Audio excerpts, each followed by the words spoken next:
This is breaking news from the Las Vegas Review-Journal, sponsored by Michael Gaughan's South Point Hotel, Casino, and Spa.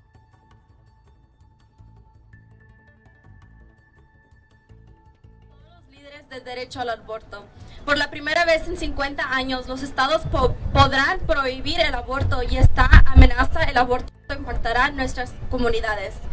Las personas más impactadas que enfrentan estas barreras sistémicas ya para recibir atención médica son las comunidades de color, las comunidades LGBTQ y las comunidades con bajos ingresos y los inmigrantes indocumentados. Ellos verán sus vidas profundamente afectados por esta ley. Hasta el día de hoy, el aborto sigue siendo legal y sigue siendo el derecho constitucional. Pero la inflación de ayer nos dejó claro que el acceso de aborto está en un momento de crisis.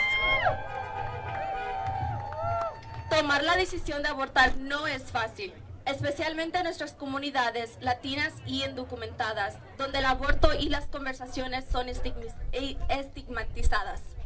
La comunidad latina y indocumentada merece tener el derecho a elegir si quiere seguir con su embarazo o no. Y tener recursos para que no tengan que viajar a otro estado y buscar ayuda fuera del sistema médico. Si esta decisión es permanente, en la mitad del país, las personas no tendrán más el poder sobre sus propios cuerpos y vidas. Las restricciones al aborto son restricciones a la libertad económica. Los Estados Unidos es el único país desarrollado sin licencia para enfermedad pagada, cuidado infantil accesible y posiblemente pronto sin derechos reproductivos. Esto es un problema. Por eso, Somos Votantes estamos aquí asegurándonos que nuestra comunidad sepa quién defiende nuestras creencias y quién pisotea nuestros derechos. Y como dije, es un gran honor estar aquí con todas las personas que están peleando por el acceso al aborto y me siento muy honrada y empoderada de estar aquí con ustedes. Gracias.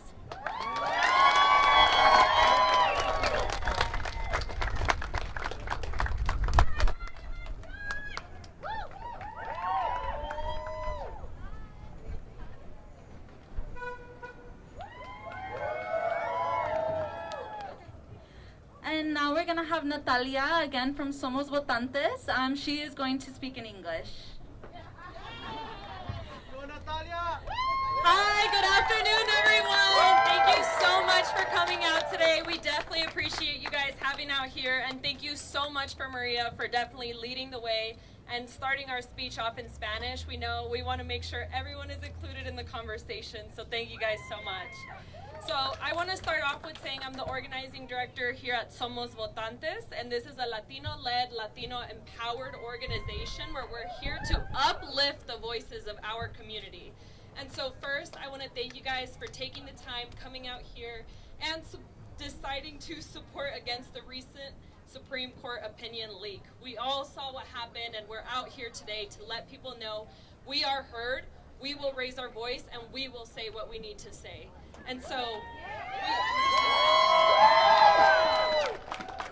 I want to start off by saying that we all know the first people that get affected by decisions like this, and that's women of color, disenfranchised communities, and the LGBT plus community. And so we want to make sure that when we come out here, we are able to say what we need to. This ban affects our community, our children, our families, and we have worked way too hard to pass civil protections for us to go back now. In the Latino community, there's a huge stigma around abortions and what that means culturally. So here at Somos, we're here every day making sure the community knows who's standing up for our beliefs and knows who's trampling our rights. Now is the time to get involved. Donate to your local abortion clinic, rise up, and tell your representatives that enough is enough. If you want to know more, so if you guys want to know more, please feel free to go to somosvotantes.com/get-involved to get more information. But thank you guys so much. I hope you guys have a great evening.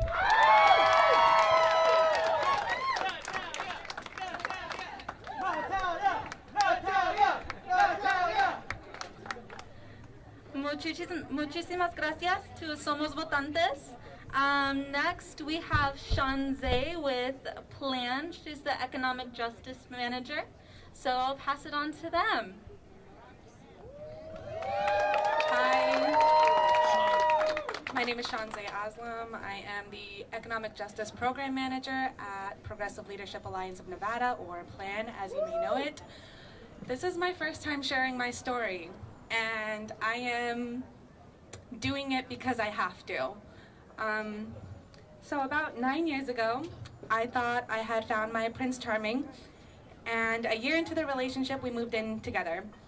For many reasons, including not being able to afford insurance and not wanting hormonal birth control, I didn't take any. And eventually I got pregnant. My partner, while charming at first, had turned out to be emotionally, mentally, and later even physically abusive. I can't help but think about what my life would have looked like if I had been forced to have a child with that person. How my life and my future would have been stripped away from me, and how traumatizing the life of any child born into that relationship would have looked like. I'm fortunate enough to live here in Nevada, where abortion is written into our state laws.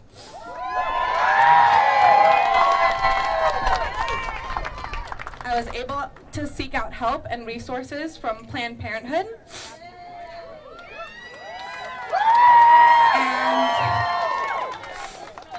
And I terminated that pregnancy, and I was able to leave that horrible relationship and move on with my life, my career, and I was able to shape my own future. A person's right to choose if they are emotionally, mentally, and financially capable of supporting and raising a human being is not up for debate. It is our right.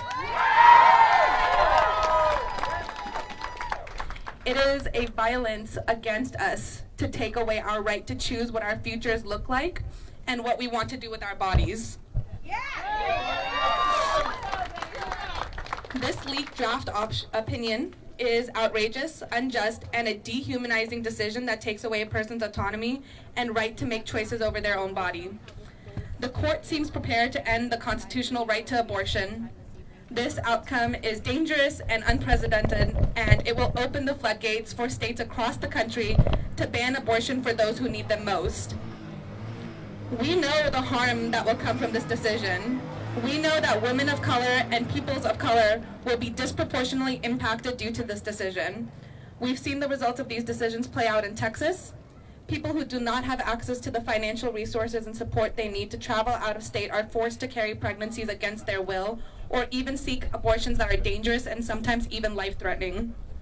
The people who this decision will harm most are front and center in our response: Black, Latino, Indigenous, and other people of color who will disproportionately feel the effects of abortion bans and restrictions across the country. This is a direct product of this country's legacy of racism and discrimination. We are also aware that this decision will open the door to further limit the hard-won fights of marginalized individuals. This draft opinion opens the door to taking away not only the rights of people seeking abortion care, but the right to marry someone of the same gender, the right to marry someone of a different race, and so much more.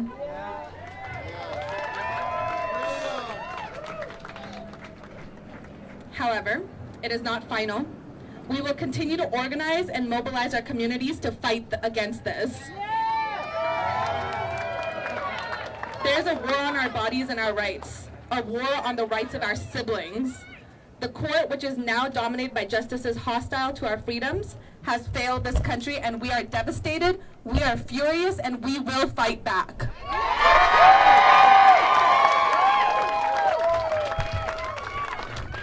Abortion is still legal in Nevada, and we will continue to win these protections.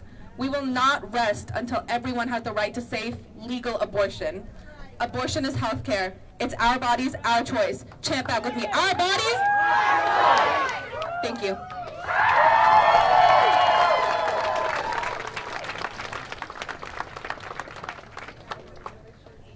Thank you so much, Shanze, for that speech.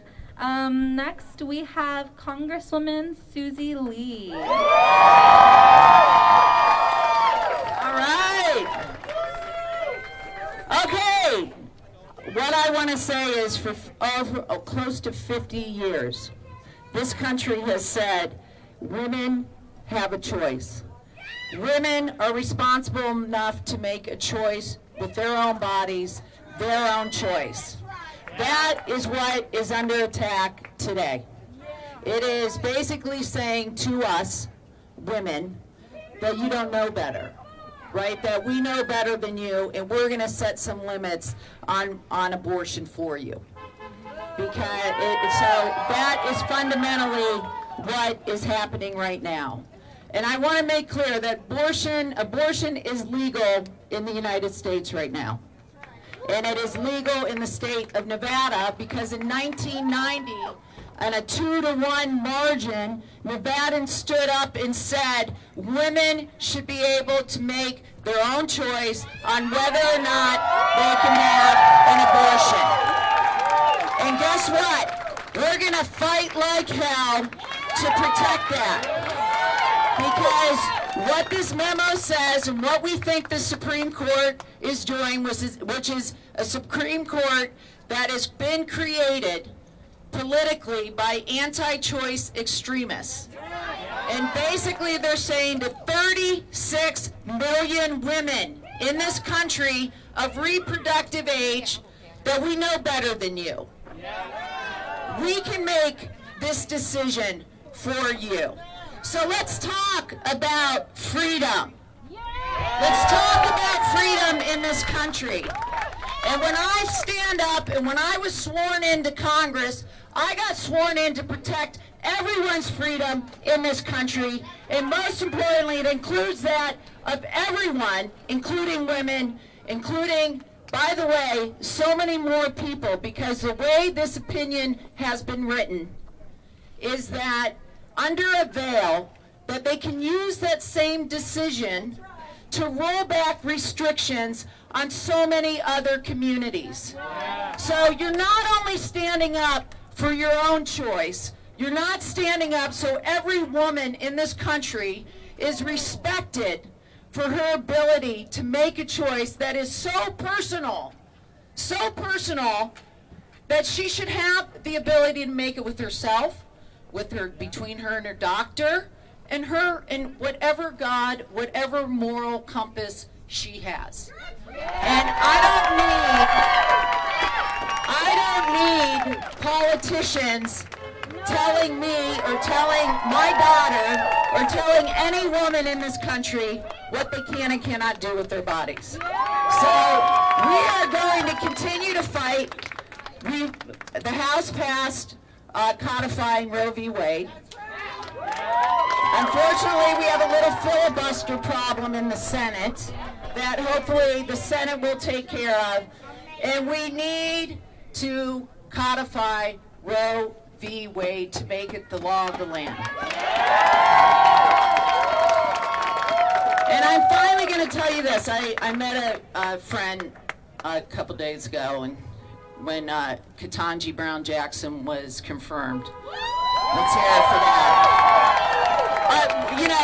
Let's remember that Merrick Garland's confirmation was held up for a year,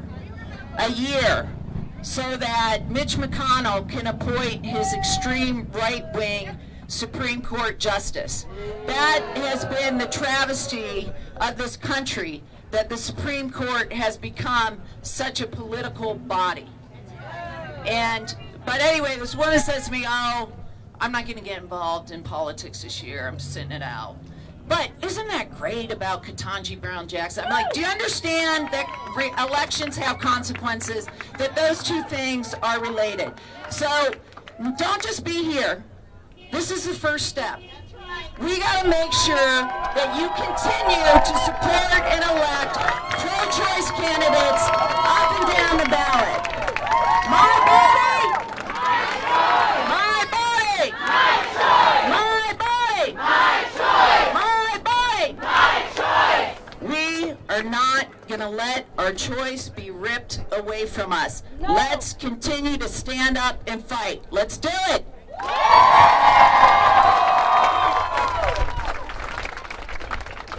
Thank you so much to Congresswoman Susie Lee. Next, we have Laura Campbell with Nevada Now. They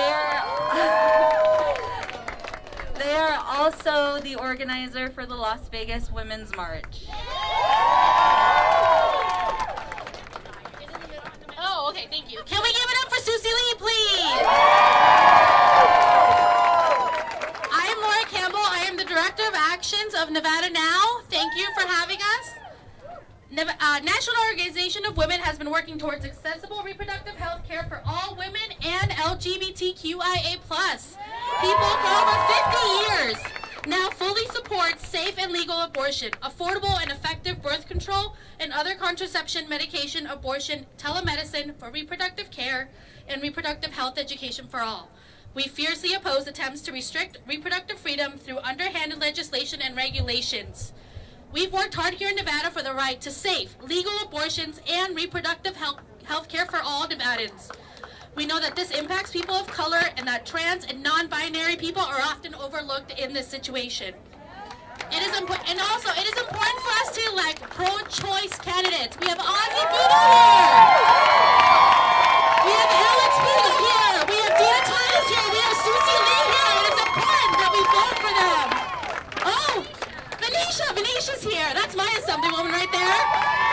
It's important that we elect pro-choice candidates to keep our rights safe here in Nevada and in this country. Tell your neighbors, tell your friends, tell your family members, have those conversations. And it's just not abortion, it's health care. It's important. It's equality. Planned Parenthood, your doctors, they're not just doing abortions, they are taking care of your health care. It is so much more than that. So please, talk to your friends and family, your neighbors. Have that conversation. It is so important. Thank you.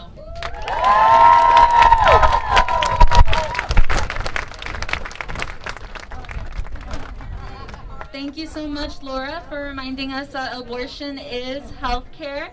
Next, we have Cole from the Human Rights Campaign. How's everybody doing? Everybody fired up? Ready to go? Gotta get this done. Hey guys, I'm Cole Trickle, MLA. Some of you know me, some of you don't. And I'm a youth volunteer with the Human Rights Campaign. I'm here with Carl, the state director of HRC. There we go. Also candidate for regent, but I don't think in this yet. No. HRC is the oldest and largest LGBTQ plus organization in our country. And today we stand with our reproductive rights partners to say loud and proud that everyone deserves safe and legal access to abortion. We all saw the news yesterday that the Supreme Court is poised to overturn 50 plus years of precedent set by Roe versus Wade that protects reproductive rights. Yeah, there we go. And guys, there's no sugarcoating this. We are outraged and we're ready to fight. Y'all with me? Reproductive rights are LGBTQ plus rights and they must be protected. And it's really important, really important that now more than ever, every single one of you here, all of us, are together standing up and fighting for reproductive justice and women's health care. Planned Parenthood of the Rocky Mountains, Planned Parenthood of Nevada, and NARAL are leading the way, and they need every single one of us to back them up, to have their back, to be with them in the work that they're doing every single day to protect women's rights. So we're going to keep rallying, we're going to keep marching, we're going to keep talking, we're going to keep voting. Yeah? Thank you all so much for the work that you do, and let's just keep at this, yeah? You all good?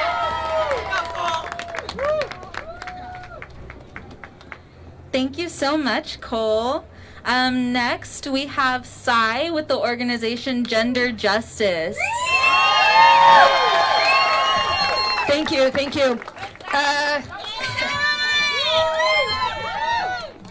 Thanks. My name is Sai Burnaby. I use they, them pronouns. I am with Gender Justice Nevada. We are queer-led and trans-led. And I'm a local community organizer and troublemaker. And I'm here to speak on how reproductive justice affects everyone. As MLK said, injustice anywhere, who knows this one? You know this one? Okay. Is a threat to justice everywhere, okay? The fight for access to reproductive health care and abortion has been long.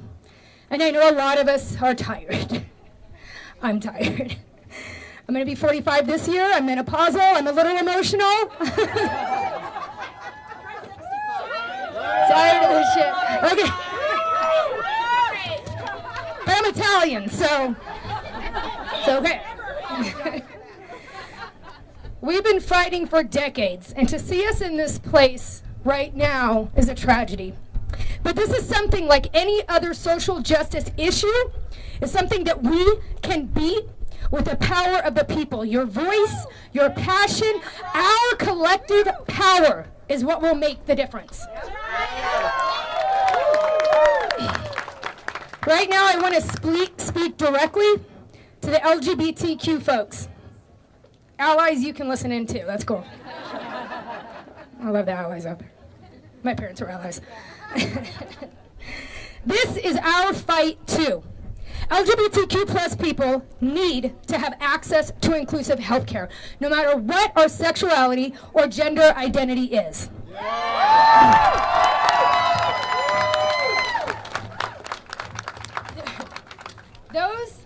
Those conservative justices do not want us to have that freedom. Our hard-won legal rights as LGBTQ plus people have long been intertwined with Supreme Court decisions.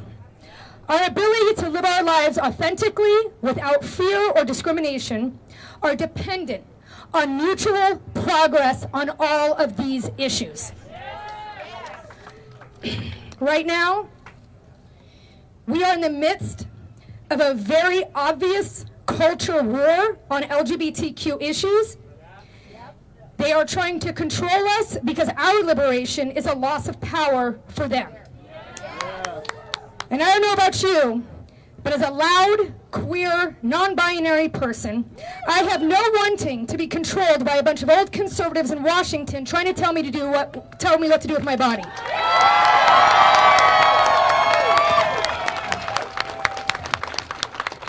A heavily conservative Supreme Court could possibly rethink the 2015 equal marriage decision and also the 2003 decision that overruled state-level sodomy laws. Reproductive justice is intrinsically linked to queer justice and trans justice and racial justice and economic justice and environmental justice and so much more.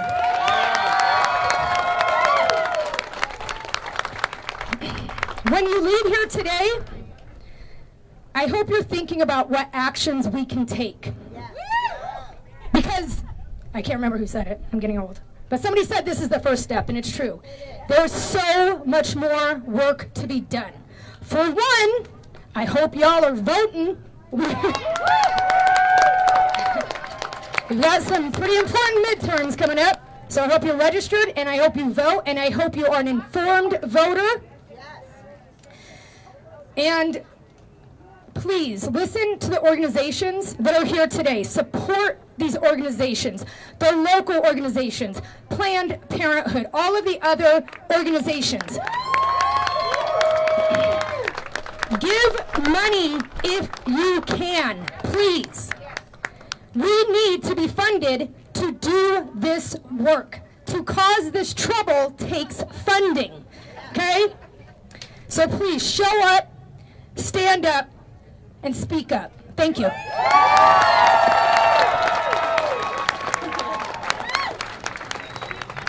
Thank you so much, Cy. Next, we have Macy from the Wild West Access Fund.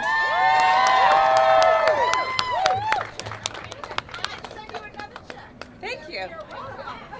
Hi, everyone. I'm really happy to go right after Cy, because Cy obviously just hyped us all up, and I'm just going to say ditto to everything they just said. So I'm Macy Havard. I'm the president of Wild West Access Fund. We are a volunteer-led abortion fund, and we have, since we started in July of 2021, we have reallocated close to $50,000. Yes. So we've heard a lot from a lot of people, so I'm going to keep this really short and just say something really just uplifting and challenging. So the Supreme Court has yet again reminded us that it was never designed to protect the most vulnerable.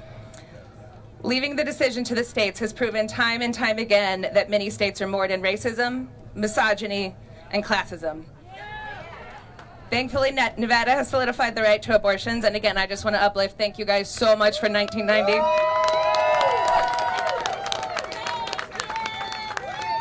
And we at the Wild West Access Fund are here to help as many of our friends and neighbors as we can, be they from Nevada, be they from somewhere else. We are here to help, and that's all. We will just keep helping people get access to their health care, no matter what the circumstances. Thank you, guys.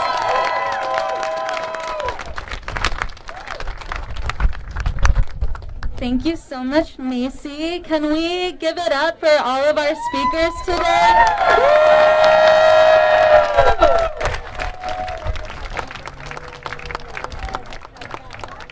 Everyone did such a great job emphasizing that abortion is healthcare, that we're going to continue to fight for our rights, and when they come for us, we stand up and fight back.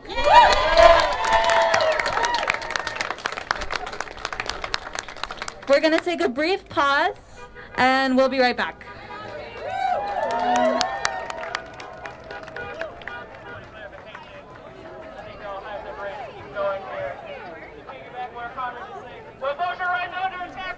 You've been watching breaking news from the Las Vegas Review-Journal, sponsored by Michael Gaughan's South Point Hotel, Casino, and Spa.